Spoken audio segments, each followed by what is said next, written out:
All right, what's going on, guys? So today this video is just going to be something a little different. The town of Carmel has a new boat launch. They put it in 2019, so it's not, I mean, it's not completely new, obviously, but they have something cool for kids here. You can bring them down. They actually have, it's called Story at the Landing. I've been down here before and I was going to make a video about it and I never did, but today I just felt like doing it. So what I'm going to do is I'm going to read just the story. I guess they come down periodically and they change up the story, but it's a pretty good thing for your kids. This is the boat launch. It's a pretty nice boat launch, actually. There's the launch itself, and this is the story at the landing right here. We've got picnic tables where you can hang out and you can read the story. So I'm going to read the story to you and we'll go from there. So it's Story at the Landing. Up the creek. All right, so here's the first picture. There once was a bear, a moose, and a beaver who were the best of friends. They often disagreed. One sunny day, the bear, the moose, the beaver decided to go canoeing.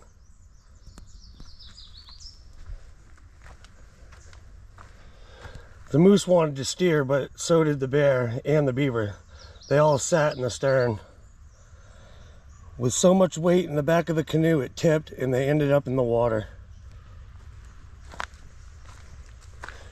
So they played eeny, meeny, miny, moe, and it was decided that the moose would steer. They all settled back into the canoe and began to paddle. Catch a tiger by the toe, if he hollers, let him go, eeny, meeny, miny, moe. The bear insisted on paddling port side. The beaver and the moose also preferred the left. With everyone paddling on the same side, they traveled in circles. Soon their arms grew tired, so they began to switch sides. That's when they finally started to travel in a straight line. But just as they began to make progress, they came to a stop at a beaver dam. The moose thought they should pull the canoe. That didn't work either. Fortunately, the bear figured it out. The only way across was to portage. Sounds almost like me and my friends. Back in the water, the bear, the moose, and the beaver settled into a rhythm and started to really enjoy paddling along the river. Stop splashing, keep paddling, I'm hungry. But it wasn't long before they began to argue. They argued so loudly that they didn't even notice the current growing stronger or the quiet rumbling in the distance. Until it was too late. The river had turned into a wild whitewater rapids. Ah! Thrown sideways underwater, through the air, and everywhere, the bear, the moose, and the beaver held on for their lives. Exhausted, bruised, and wet, the three friends landed on the rock in the middle of the rapids. The moose wanted to burn the canoe to make a signal fire. The bear wanted to throw the beaver to shore to get help. The beaver figured swimming to shore would be safer. They argued over whose plan was best well into the night. The next morning, it dawned on the bear, the moose, and the beaver that they would have to work together to make it home safely. We can do it. So they climbed back into the battered canoe, took a deep breath, and ran the rapids.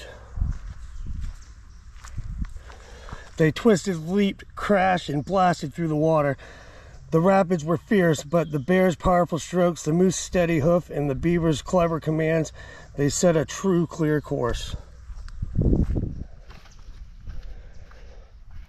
At least the bear, the moose, and the beaver made it to shore. The canoe didn't make it. Ooh. Probably should have a little path around here, but... After a much-needed nap, the bear, the moose, and the beaver worked together to repair the canoe and paddles, catch some fish, and cook lunch. Before they tucked into their meal, they gave thanks for the wildest adventure they'd ever had. Rested and relaxed, the bear, the moose, the beaver were ready to set out for home. After taking a look at the raging rapids, they decided to walk. And who could disagree with that?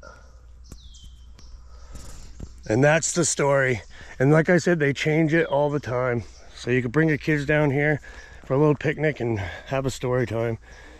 The Damascus landing was dedicated August 2019, dedicated to the citizens of Carmel in memory of Peleg Jr. and Eliza, Cynthia Bradford Bartlett and Melissa Bradford, Frank V. and Florence Bradford, small my forebears and civic-minded citizens of the Damascus section of Carmel. I don't know, Peleg and Bartlett were both Civil War veterans. Their brother Owen was killed in the war at Petersburg, Virginia. There is a Civil War museum in Frederick with an area dedicated to Peleg, or I hope I'm saying it right, I don't know, and his memorabilia. Thank you to Douglas Small, who made this project possible through the gracious donation of land you see around you. Mr. Small's devotion to the town of Carmel spans over 5 decades of community service as an elected official.